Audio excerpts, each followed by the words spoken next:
أعوذ بالله من الشيطان الرجيم بسم الله الرحمن الرحيم وآتاكم من كل ما سألتموه وإن تعدوا نعمة الله لا تحصوها وقال الله تبارك وتعالى في موضع آخر وإذ تأذن ربكم لئن شكرتم لأزيدنكم ولئن كفرتم إن عذابي لشديد وقال الله تبارك وتعالى في موضع آخر فبأي آلاء ربكما تكذبان عن عبد الله بن عمر رضی اللہ عنہما كان من دعاء رسول الله صلى الله عليه وسلم اللهم إني أعوذ بك من زوال نعمتك وتحول عافيتك وفجاءة نقمتك وجميع سخطك رواه مسلم رب اشرح لي صدري ويسر لي أمري واحلل عقدة من لساني يفقهوا قولي رب زدني علما۔ ہر قسم کی حمد و ثنا، تعریف و توصیف کی بریائی و بڑائی اللہ سبحانہ و تعالیٰ کے لیے ہے۔ درود و سلام نازل ہو تمام انبیاء علیہ السلام پر، بالخصوص امام الانبیاء رحمۃ للعالمین جناب محمد مصطفیٰ احمد مجتبیٰ صلی اللہ علیہ وسلم پر۔ اللہم صلی علی محمد وعلی آل محمد کما صلیت علی ابراہیم وعلی آل ابراہیم انک حمید مجید۔ اللہم بارک علی محمد وعلی آل محمد کما بارکت علی ابراہیم وعلی آل ابراہیم انک حمید مجید۔ معزز حاضرین، محترم سامعین، نوجوان ساتھیوں، خطبہ مسنونہ کے بعد قرآن کریم کے مختلف مقامات سے مختلف آیتیں آپ کے سامنے تلاوت کی گئیں، اور انہی آیتوں کے ضمن میں پیارے رسول جناب محمد رسول اللہ صلی اللہ علیہ وسلم کی دعائے مبارکہ پیش کی گئی۔ قرآنی آیات اور دعائے رسول کی مناسبت سے خطبہ جمعہ کا موضوع ہوگا نعمتوں کی قدر کیجئے۔ اللہ رب العالمین نے ہمیں بے شمار انگنت اور قسم قسم کی نعمتوں سے نواز رکھا ہے۔ اگر ہم اللہ کے انعامات اور احسانات اور نعمتوں کو شمار کرنا چاہیں تو شمار نہیں کر سکتے۔ اللہ رب العالمین قرآن کریم سورہ ابراہیم آیت نمبر 34 کے اندر ارشاد فرماتا ہے وَآتَاكُم مِّن كُلِّ مَا سَأَلْتُمُوهُ، اللہ رب العالمین نے تمہاری منہ مانگی کل چیزوں میں سے تمہیں عطا کر رکھا ہے۔ ہم اور آپ غور کریں کہ ہم نے اللہ رب العالمین سے جن نعمتوں کا سوال کیا، جن انعامات کا سوال کیا، اللہ رب العالمین نے ہمیں وہ بھی عطا کر رکھا ہے، اور اللہ سے ہم نے جن نعمتوں کا سوال نہیں کیا ہے، جن انعامات اور احسانات کا اللہ سے سوال نہیں کیا ہے، اللہ نے بن مانگے وہ بھی ہمیں دے رکھا ہے۔ تو اللہ فرماتا ہے وَآتَاكُم مِّن كُلِّ مَا سَأَلْتُمُوهُ، ہم نے تمہاری منہ مانگی کل چیزوں میں سے تمہیں عطا کر رکھا ہے۔ وَإِن تَعُدُّوا نِعْمَتَ اللَّهِ لَا تُحْصُوهَا، اگر تم اللہ کے انعامات کو، احسانات کو، اللہ کی نعمتوں کو کیلکولیشن کرنا چاہو، اللہ کے احسانات اور انعامات نعمتوں کو گننا چاہو تو نہیں گن سکتے، وہ تو بے شمار ہیں۔ اسی طرح رب کی نعمتیں شکر ادا کرنے سے بڑھتی ہیں اور ہمیشہ قائم اور دائم بھی رہتی ہیں، اور ناشکری کرنے سے کم ہو جاتی ہیں بلکہ ختم ہو جاتی ہیں۔ اللہ رب العالمین سورہ ابراہیم آیت نمبر 7 کے اندر ارشاد فرماتا ہے وَإِذْ تَأَذَّنَ رَبُّكُمْ لَئِن شَكَرْتُمْ لَأَزِيدَنَّكُمْ وَلَئِن كَفَرْتُمْ إِنَّ عَذَابِي لَشَدِيدٌ۔ تمہارا رب قرآن میں تمہیں یہ حکم دے چکا، تمہارے رب کا قرآن میں یہ فرمان صادر ہو چکا، اگر تم نعمتوں پر شکر گزاری کرو گے تو مزید اور انعامات اور احسانات سے نوازے جاؤ گے، اور کفران نعمت کرو گے، نعمتوں پر ناشکری کرو گے تو جان لو میرا عذاب سخت ہے۔ امام سفیان ثوری رحمہ اللہ اپنے زمانے کے بہت بڑے امام گزرے ہیں، انہوں نے اس آیت کی تفسیر میں لکھا کہ ناشکری کرو گے یعنی شکر کرنے سے وہ تمہیں مزید طاقت اور بندگی کی توفیق دے گا، اور ناشکری کرو گے تو موجودہ نعمت تم سے چھین لے گا اور اپنا عذاب تمہارے اوپر مسلط کر دے گا۔ اللہ قرآن میں ارشاد فرماتا ہے سورہ رحمان کے اندر ایک جگہ نہیں، دو جگہ نہیں، 31 جگہ بیان فرمایا وَبِأَيِّ آلَاءِ رَبِّكُمَا تُكَذِّبَانِ، ہر ایک دو آیت کے بعد اللہ نے یہ فرمایا فَبِأَيِّ آلَاءِ رَبِّكُمَا تُكَذِّبَانِ، اے انسان اور جنوں تم اپنے رب کی کن کن نعمتوں کو جھٹلاؤ گے۔ اچھا یہ بات بھی یاد رہے نعمت کا معنی مفہوم بڑا وسیع ہے، اور نعمت کسی بھی شکل میں ہو سکتی ہے۔ نعمت والدین کی شکل میں ہو سکتی ہے، اولاد کی شکل میں ہو سکتی ہے، زمین جائیداد کی شکل میں ہو سکتی ہے، روپیہ پیسے کی شکل میں ہو سکتی ہے۔ اسی طرح نعمت ذمہ داری، عہدے اور مناصب کی بھی شکل میں ہو سکتی ہے، نعمت اور خلافت اور بادشاہت کی شکل میں بھی ہو سکتی ہے، نعمت کسی بھی شکل میں ہو سکتی ہے۔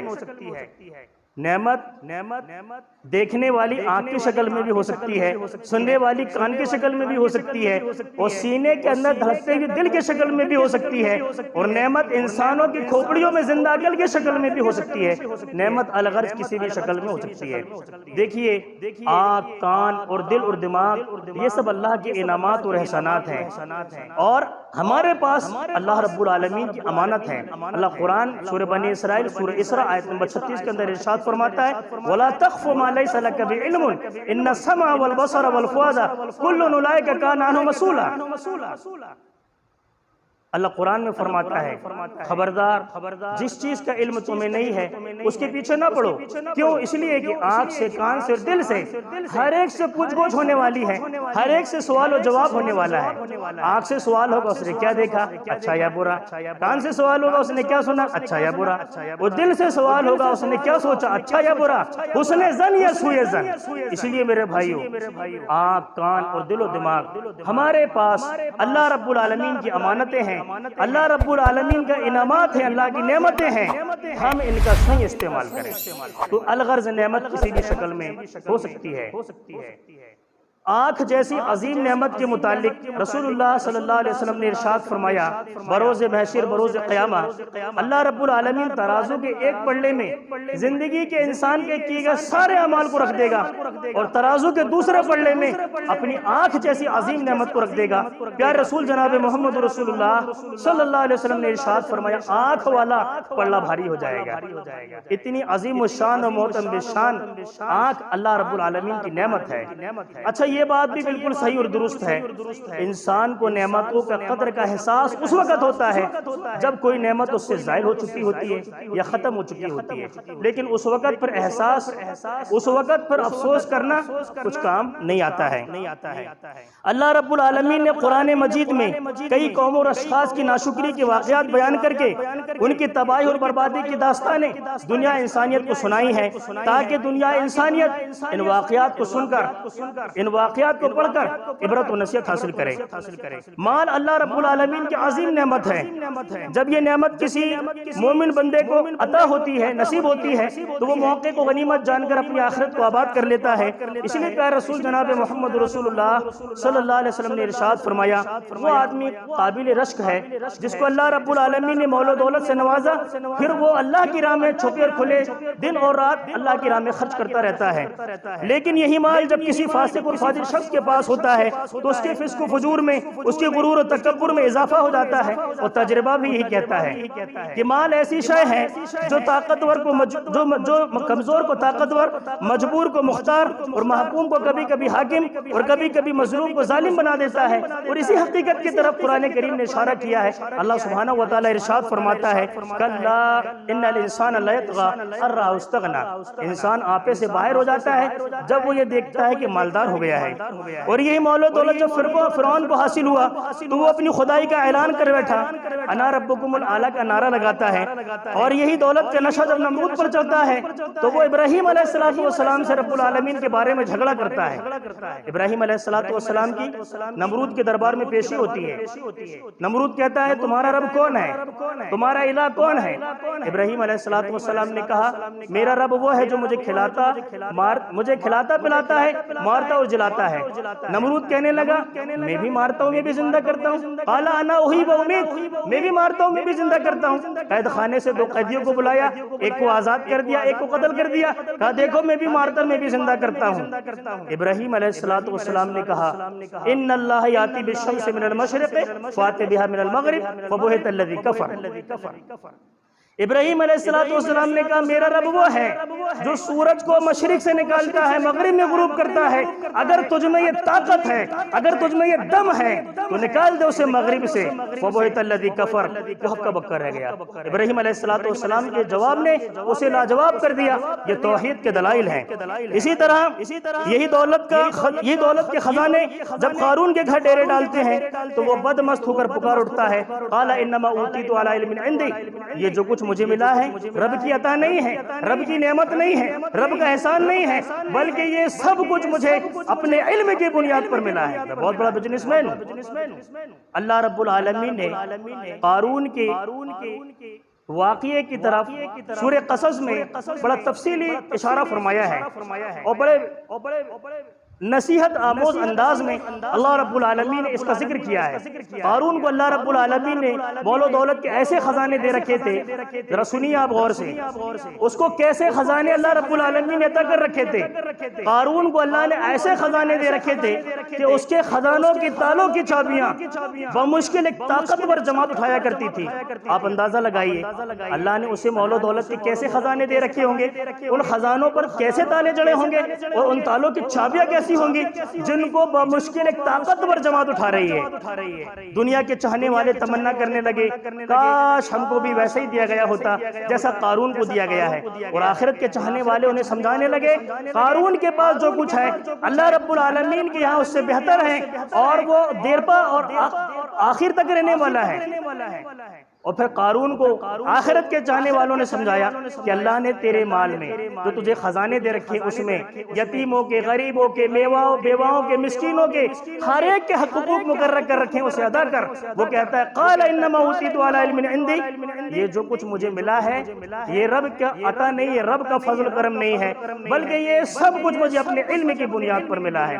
پھر قارون اپنے لاؤ لشکر سمیت، اپنے خزانوں سمیت اپنے محل سے باہر آیا، تکبر کرتا ہوا، اتراتا ہوا، غرور گھمنڈ کرتا ہوا۔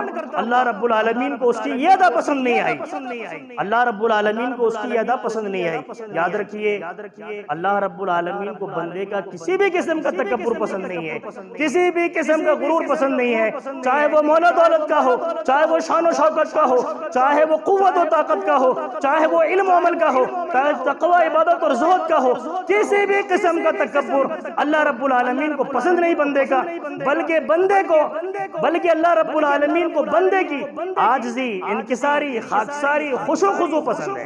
اس لیے غرور اور تکبر سے پرلے رکھ کے اپنے اندر خاکساری پیدا کیجئے، اپنے اندر عاجزی پیدا کیجئے، اپنے اندر انکساری پیدا کیجئے جو اللہ کو پسند ہے۔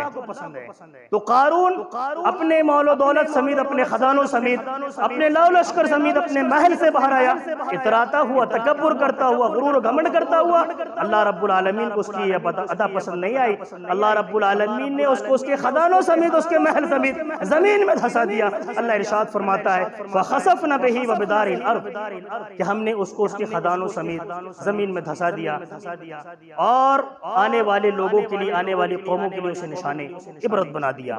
اس لیے میرے بھائیوں ہمیں اللہ کی ہر دی ہوئی نعمت کی قدر کرنی چاہیے، اور نعمتوں سے فیض یاب ہونے کے بعد اللہ کی شکر گزاری کرنی چاہیے۔ پیارے رسول جناب محمد رسول اللہ صلی اللہ علیہ وسلم کے متعلق آتا ہے، حضرت عبداللہ بن عمر رضی اللہ تعالیٰ عنہ کی روایت ہے، کان من دعائے رسول اللہ صلی اللہ علیہ وسلم اللہم انی اعوذ بک من زوال نعمتک وتحول عافیتک وفجاءت نقمتک وجمیع سخطک، کہ رسول اللہ صلی اللہ علیہ وسلم جہاں اپنے اللہ سے بہت ساری دعائیں کیا کرتے تھے، ان دعاؤں کے بیچ میں اس دعا کا بھی اہتمام فرمایا کرتے تھے۔ اور میں بھی آپ سے درخواست کرتا ہوں، میں بھی آپ سے کہنا چاہتا ہوں کہ ہم اپنے اللہ سے بہت ساری دعائیں کرتے ہیں، ان دعاؤں کے بیچ میں اس دعا کا بھی اہتمام کریں جو پیارے رسول جناب محمد رسول اللہ صلی اللہ علیہ وسلم کیا کرتے تھے، اللہم انی اعوذ بک من زوال نعمتک وتحول عافیتک وفجاءت نقمتک وجمیع سخطک۔ اس دعا کا ترجمہ اس طرح ہے کہ اے اللہ میں تیری نعمت کے زوال سے اور تیری عافیت کے بدل جانے سے اور تیرے اچانک انتقام سے اور تیری ہر قسم کی ناراضگی سے اللہ میں تیری حفاظت چاہتا ہوں، اللہ میں تیری پناہ طلب کرتا ہوں۔ یعنی زوال نعمت سے اللہ رب العالمین کی پناہ چاہنی چاہیے۔ نعمتوں کے چھن جانے اور اللہ کے عذاب کے آ جانے کے بعد آدمی جس قدر بھی چاہے توبہ استغفار کرے، اس سے اس کا کچھ فائدہ ہونے والا نہیں ہے۔ یہ تو پھر ناشکروں کا، متکبروں کا طریقہ اور شیوہ ہے کہ جب وہ اللہ کے عذاب کو دیکھ لیتے ہیں تو پھر انہیں توبہ کا خیال آتا ہے اور پھر انہیں استغفار کا خیال آتا ہے۔ اللہ رب العالمین نے فرعون کے متعلق قرآن کریم میں یہی بات بیان فرمایا ہے، جس وقت وہ شخص ڈوبنے لگا تو اپنے مومن اور مسلمان ہونے کی دعائی دینے لگا، وہ کہتا ہے میں اس اللہ پر ایمان لایا، اس رب پر ایمان لایا جس رب پر بنو اسرائیل ایمان لائے، میں اس رب پر ایمان لایا جس پر موسیٰ اور ہارون ایمان لائے۔ اس سے کہا گیا اب ایمان لائے ہو، پہلے تو انا ربکم الاعلی کا نعرہ لگاتے رہے، تکبر کرتے رہے، رہے، بنی اسرائیل قوم کے اوپر برسا برس سے ظلم زیادتی کرتے رہے، اب جب اللہ کے عذاب کو دیکھ لیے ہو، اب جب غرق آب ہو رہے ہو، تب توبہ استغفار کر رہے ہو، تب ایمان لا رہے ہو۔ اللہ فرماتا ہے آج ہم تیرے ایمان کو قبول نہیں کریں گے، بلکہ تیرے جسم کو پانی سے نکال لیں گے تاکہ تو اپنے بعد آنے والے لوگوں کے لیے، قوموں کے لیے نشان عبرت بن جائے۔ اور بہت سے لوگ ہماری آیتوں سے اسی طرح غافل رہتے ہیں۔ جس وقت وہ شخص کھڑا کھڑا ڈوب رہا تھا، روئے زمین پر کوئی ایسا شخص نہیں تھا جو اس کی مدد کے لیے آگے بڑھتا، لوگوں کا جم غفیر اس سے اس طرح چھٹ گیا جیسا کہ سورج کی شعاعوں سے رات کا اندھیرا، رات کی تاریکی چھٹ جاتی ہے، رات کا اندھیرا کافور ہو جاتا ہے۔ اور اسی تلخ حقیقت کی طرف شاعر نے اشارہ کیا ہے، بوقت تنگ دستی آشنا بیگانہ ہوتا ہے، سرائی جب ہوئی خالی تو جدا پیمانہ ہوتا ہے۔ اسی لیے میرے بھائیو، اللہ رب العالمین نے ہمیں بہت ساری نعمتوں سے نوازا ہے، ان گنت بے شمار نعمتوں سے نوازا ہے، جن کو ہم شمار نہیں کر سکتے، جن کو ہم گن نہیں سکتے۔ تو ہم اللہ رب العالمین کی ہر نعمت سے فیضیاب ہونے کے بعد، چاہے وہ نعمت کسی بھی شکل میں ہو، جس شکل میں ہو، اللہ کی نعمت سے فیضیاب ہونے کے بعد اللہ کی شکر گزاری کریں اور نعمتوں کی قدردانی کریں۔ آئیے نعمتوں کی ناقدری کے کچھ واقعات میں آپ کے سامنے بیان کرتا ہوں تاکہ نعمتوں کی قدر کا احساس ہمارے دلوں میں پیدا ہو۔ امام ابن قیم الجوزی رحمہ اللہ اپنے زمانے کے بہت بڑے امام گزرے ہیں، انہوں نے اپنی کتاب العبر والتاریخ کے اندر ایک واقعہ نقل کیا ہے جو بڑا عبرت آموز ہے۔ وہ بیان کرتے ہیں کہ اصفہان کا ایک بہت رئیس آدمی، بہت بڑا آدمی اپنے دسترخوان پر بیٹھ کر اپنی بیگم کے ساتھ اللہ کی نعمتوں کو تناول کر رہا تھا، اور دسترخوان اللہ کی نعمتوں سے بھرا ہوا تھا، اللہ کی نعمتوں سے مالا مال تھا۔ اتنے میں ایک فقیر نے صدا لگائی، کھانے کے لیے کچھ دے دو۔ اس رئیس آدمی نے، اس معروف اور مشہور آدمی نے اپنی بیگم کو حکم دیا کہ یہ سارا کا دسترخوان اٹھا کر فقیر کے جھولی میں ڈال دو۔ بیگم نے شوہر کے حکم کی تعمیل کی، اور جب وہ دسترخوان لے کر فقیر کی جھولی میں ڈالنے کے لیے گئی تو دھاڑے مار مار کر رونے لگی۔ شوہر نے کہا بیگم کیوں رو رہی ہو؟ بیگم نے کہا ہمارے دروازے پر جو فقیر آیا ہے یہ کوئی اور نہیں، میرا سابق شوہر ہے۔ ایک زمانہ تھا، ایک وقت تھا، جس طرح ہم اور آپ دسترخوان پر بیٹھے اللہ کی نعمتوں کو تناول کر رہے ہیں، اسی طرح میں اس کے ساتھ ایک وقت تھا، ایک زمانہ تھا، اپنے ہی گھر میں دسترخوان پر بیٹھ کر اللہ کی نعمتوں کو تناول کر رہے تھے، اور دسترخوان اللہ کی نعمتوں سے بھرا ہوا تھا، مالا مال تھا۔ اتنے میں ایک فقیر نے صدا لگائی تھی 2 دن 3 دن سے بھوکا ہوں، کھانے کے لیے کچھ دے دو۔ یہ میرا سابق شوہر جو ہمارے دروازے پر فقیر بن کر کھڑا ہے، یہ اٹھا تھا، وہ نہ جانے اس فقیر کی اس قدر پٹائی کی اسے لہولہان کر دیا، نہ جانے اس فقیر نے کیا بددعا دی کہ اس کے حالات دگرگوں ہو گئے، حتیٰ کہ ایک وقت آیا کہ یہ شخص فقیر و کلاش ہو گیا، اور نوبت یہاں پہنچ گئی، اس کی مول و دولت ختم ہو گئی، اور اس نے مجھے طلاق بھی دے دی، اور اس کے چند سال گزرنے کے بعد میں آپ کی زوجیت میں آ گئی۔ شوہر نے بیوی کی یہ باتیں سن کر کہا بیگم کیا میں آپ کو اس سے بھی زیادہ تعجب خیز بات نہ بتلاؤں؟ کہا بتلائیے۔ کہا آپ کے سابق شوہر نے جس فقیر کی پٹائی کی تھی وہ کوئی اور نہیں، میں آپ کا موجودہ شوہر ہوں۔ گردش زمانے کا یہ عجیب نظارہ تھا کہ اللہ تبارک و تعالیٰ نے اس بدمست متکبر مالدار کی ہر چیز، مال کوٹی، حتیٰ کہ اس کی بیوی بھی چھین کر اس شخص کو دے دیا جو اس کے دروازے پر فقیر بن کر آیا تھا، اور چند سالوں کے بعد اللہ رب العالمین نے اسی کو فقیر بنا کر اسی کے در پر لے آیا، اسی گھر پر لے آیا۔ اللہ تبارک و تعالیٰ قرآن کریم میں ارشاد فرماتا ہے واللہ علی کل شیء قدیر، یقیناً اللہ رب العالمین ہر چیز پر قادر ہے۔ اللہ تبارک و تعالی ہر چیز پر قادر ہے، اسی لیے کسی شاعر نے بڑا ہی خوب کہا ہے نہ ہو مغرور دولت پر، نہ ہو مغرور عزت پر، اور نہ ہو مغرور طاقت پر، اور نہ ہو مغرور صحت پر۔ کیوں؟ اسی لیے کہ یہ سب 4 دن کی چاندنی پھر اندھیری رات والا معاملہ ہے۔ تاریخ ایسے عبرت آموز واقعات سے بھری پڑی ہے، شرط یہ ہے کہ کوئی اس سے عبرت و نصیحت حاصل کرے۔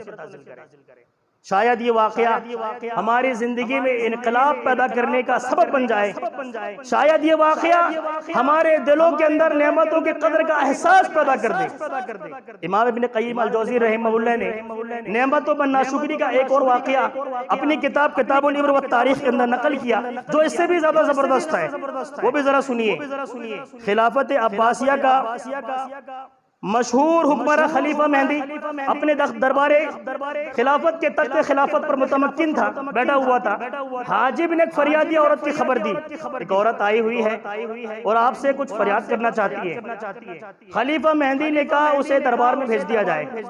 جب وہ عورت خلیفہ مہدی کے بھرے دربار میں داخل ہوئی تو خلیفہ مہدی نے کچھ اٹھتی ہوئی نگاہ اس عورت پر ڈالی، یعنی سر سے پاؤں تک، پاؤں سے سر تک اس عورت کو دیکھا۔ وہ عورت خلیفہ مہدی کو بھیکارن معلوم ہو رہی تھی اور خلیفہ مہدی نے پھر اپنی گردن جھکا لیا، اپنا سر نیچا کر لیا اور کہا کہو کیا فریاد لائی ہو؟ اس عورت نے کہا خلیفہ مہدی فریاد تو کچھ نہیں لائی ہوں، آپ کے بھرے دربار میں آپ کے اوپر قرآن کریم کی ایک آیت تلاوت کرنے آئی ہوں، یہ بڑی عجیب و غریب فریاد تھی۔ خلیفہ مہدی نے کہا یہاں تو ضرورت مند آتے ہیں، یہاں لوگ فریاد لے کر آتے ہیں، ان کی ضرورتیں پوری کی جاتی ہیں، ان کی فریاد رسی کی جاتی ہے، یا آپ عجیب و غریب فریاد لائی ہو کہ میرے اوپر میرے بھرے دربار میں قرآن کریم کی ایک آیت تلاوت کرنے آئی ہو؟ خلیفہ مہدی نے کہا کہو کون سی آیت میرے اوپر تلاوت کرنا چاہتی ہو؟ اس عورت نے جو خلیفہ مہدی کو بھیکارن معلوم ہو رہی تھی سورۃ النحل آیت نمبر 112 تلاوت کی۔ اللہ رب العالمین قرآن کریم میں بیان فرماتا ہے وَضَرَبَ اللَّهُ مثلاً قَرْيَةً كَانَتْ آمِنَةً مُطْمَئِنَّةً يَأْتِيهَا رِزْقُهَا رَغَدًا مِنْ كُلِّ مَكَانٍ فَكَفَرَتْ بِأَنْعُمِ اللَّهِ فَأَذَاقَ اللَّهُ لِبَاسَ الْجُوعِ وَالْخَوْفِ بِمَا كَانُوا يَصْنَعُونَ۔ اللہ تبارک و تعالی اس آیت کریمہ میں ایک بستی والوں کی مثال بیان فرماتا ہے جن کی زندگی بڑی پرسکون گزر رہی تھی، جن کی زندگی میں بڑا اطمینان اور سکون تھا، وہ دو وقت کی روزی روٹی بغیر محنت اور مشقت کو نہیں مل جا رہی تھی۔ آج کے اس گئے گزرے دور میں، مہنگائی کے دور میں 21ویں صدی میں انسان کو اور کیا چاہیے؟ انسان چاہتا ہے کہ ہماری زندگی سکون سے گزر جائے اور دو وقت کی روزی روٹی جس کے لیے خون پسینہ ایک کرنا پڑتا ہے بغیر محنت اور مشقت کے مل جائے۔ انسان لاک ڈاؤن کے بعد 21ویں صدی میں اور کیا چاہتا ہے؟ اس مہنگائی کے دور میں یہ تو چاہتا ہے کہ زندگی پرسکون ہو، وہ دو وقت کی روزی روٹی آرام سے مل جائے۔ تو اللہ فرماتا ہے وہ بستی والوں کی زندگی بڑی سکون اطمینان سے گزر رہی تھی، وہ دو وقت کی روزی روٹی بغیر محنت اور مشقت کے مل جا رہی تھی۔ فَكَفَرَتْ بِأَنْعُمِ اللَّهِ، وہ اللہ کی نافرمانی کرنے لگے، اللہ کی نعمتوں کی ناقدری کرنے لگے۔ فَأَذَاقَ اللَّهُ لِبَاسَ الْجُوعِ وَالْخَوْفِ بِمَا كَانُوا يَصْنَعُونَ، تو اللہ رب العالمین نے ان کی پرسکون زندگی کو خوف و ہراس میں مبتلا کر دیا اور دو وقت کی روزی روٹی جو بغیر محنت اور مشقت کی مل جا رہی تھی بھوک کا عذاب مسلط کر دیا۔ اللہ فرماتا ہے وَكَفَرَتْ بِأَنْعُمِ اللَّهِ، یہ سزا تھی ان کی نافرمانیوں کی، یہ سزا تھی نعمتوں کی ناقدری کی۔ فَأَذَاقَ اللَّهُ لِبَاسَ الْجُوعِ وَالْخَوْفِ بِمَا كَانُوا يَصْنَعُونَ، یہ سزا تھی ان کی نافرمانیوں کی اور نعمتوں کی ناقدری کی کہ ہم نے ان کے اوپر بھوک کا عذاب مسلط کر دیا، ان کی امن و سلامتی والی زندگی کو خوف و ہراس میں مبتلا کر دیا۔ خلیفہ مہدی نے کہا خاتون قرآن کریم کے اس آیت کو تلاوت کر کے آخر مجھے کیا سمجھانا چاہتی ہو؟ اس خاتون نے کہا جو خلیفہ مہدی کے بھرے دربار میں قرآن کریم کی سورۃ النحل آیت نمبر 12 اس کے اوپر تلاوت 112 تلاوت کر رہی تھی، اس عورت نے کہا میں خلیفہ مروان بن محمد کی بیوہ ہوں جس کی حکومت اسپین سے لے کر پرتگال تک اور پرتگال سے لے کر ہندوستان کے وسیع عریض علاقوں تک پھیلی ہوئی تھی۔ کل کی ملکہ اور آج کی بھیکارن، ہم نے اللہ کی نعمتوں کی ناقدری کی جس کی وجہ سے آج میں یہ روزے بد دیکھنے پڑ رہے ہیں کہ میں در بدر کی ٹھوکریں کھا رہی ہوں، اور میں تمہیں نصیحت کرنے آئی ہوں کہ اللہ تبارک و تعالیٰ نے تمہیں اسلامی سلطنت کا خلیفہ بنایا ہے، اسلامی حکومت کا بادشاہ بنایا ہے، تم اللہ رب العالمین کی اس نعمت کی قدردانی کرنا، کہیں ایسا نہ ہو کہ تمہارا حال بھی ہمارے حال جیسے ہو جائے۔ خلیفہ مہدی آپ دیدہ ہو گیا، اس کے جسم کے رونگٹے کھڑے ہو گئے، اس کے جسم کے اندر کپکپاہٹ طاری ہو گئی۔ یہ بڑی عجیب و غریب نصیحت تھی، بڑی عجیب و غریب فریاد تھی جو اس عورت نے جو کل کی ملک اور آج کی بھکارن تھی، قرآن کریم کی آیت سورۃ النحل آیت نمبر 112 کے ذریعے سے کی تھی۔ خلیفہ مہدی کی آنکھیں اشکبار ہو گئی اور خلیفہ مہدی نے دھیمی آواز سے کہا، آپ دربان اس عورت کو محل میں لے جاؤ اور اس عورت کو جس چیز کی ضرورت ہو سکتا۔ امام ابن قیم الجوزی رحمہ اللہ نے اپنی کتاب العبر والتاریخ کے اندر ایسے ایک دو واقعات نقل نہیں کیے ہیں، ایسے سینکڑوں واقعات نقل کیے ہیں جو ہمیں درس عبرت دے رہے ہیں، جو ہمیں نعمتوں کی قدر کا احساس دلا رہے ہیں۔ اس لیے میرے بھائیو، اللہ رب العالمین نے جن جن نعمتوں سے ہمیں نوازا ہے، ہم نعمتوں سے فیض یاب ہونے کے بعد شکر گزاری کریں، نعمتوں کی قدردانی کریں اور ناشکری سے اور کفران نعمت سے اپنی حفاظت۔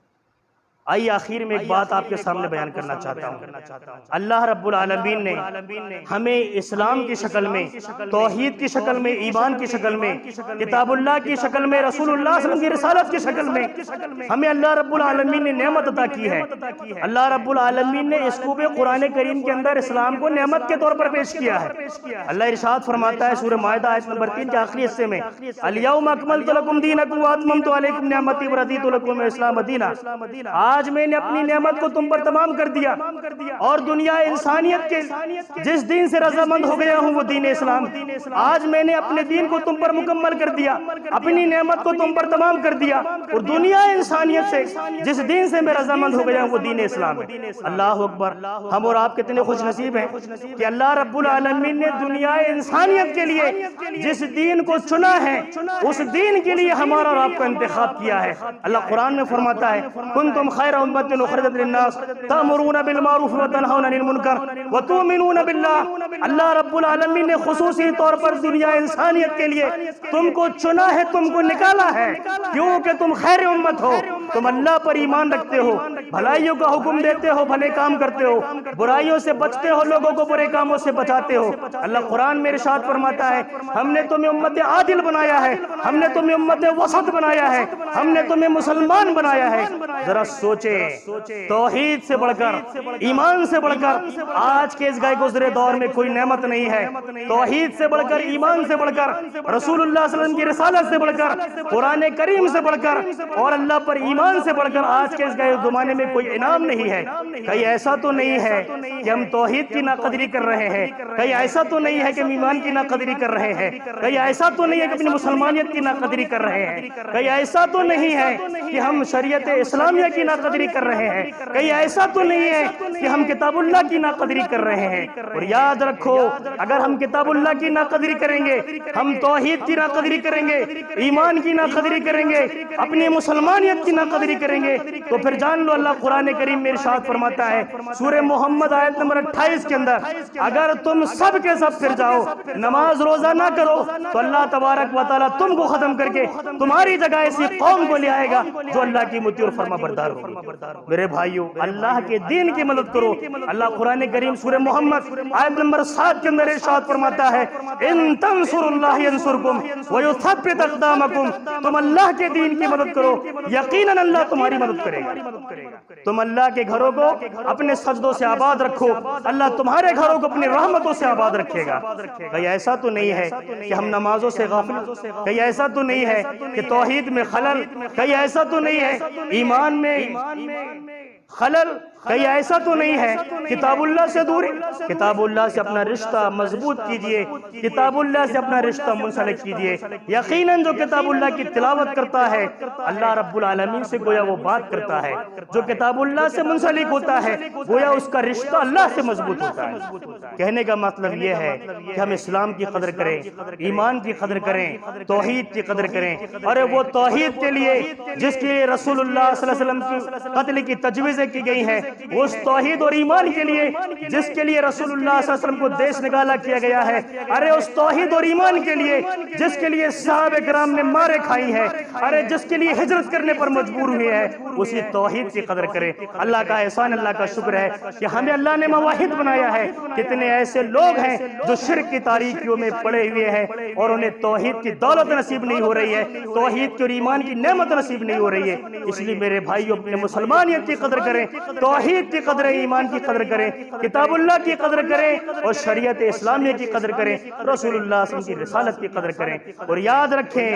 اپنی زندگی میں کچھ ایسے اعمال کر کے رکھیں جو صرف تمہیں اور تمہارے اللہ کے سوا کسی کو نہ پتا ہو، اور مشکل گھڑی میں، مشکل آزمائش میں، سخت آزمائش میں ان اعمالوں کے حوالے سے، ان اعمالوں کے وسیلے سے اللہ رب العالمین سے دعا کریں تو یقیناً اللہ رب العالمین ہماری دعاؤں کو ان اعمال کے سبب قبول فرمائے گا، مشکلات سے نکلنے کی راہ اور سبیل ہمارے لیے پیدا کرے گا۔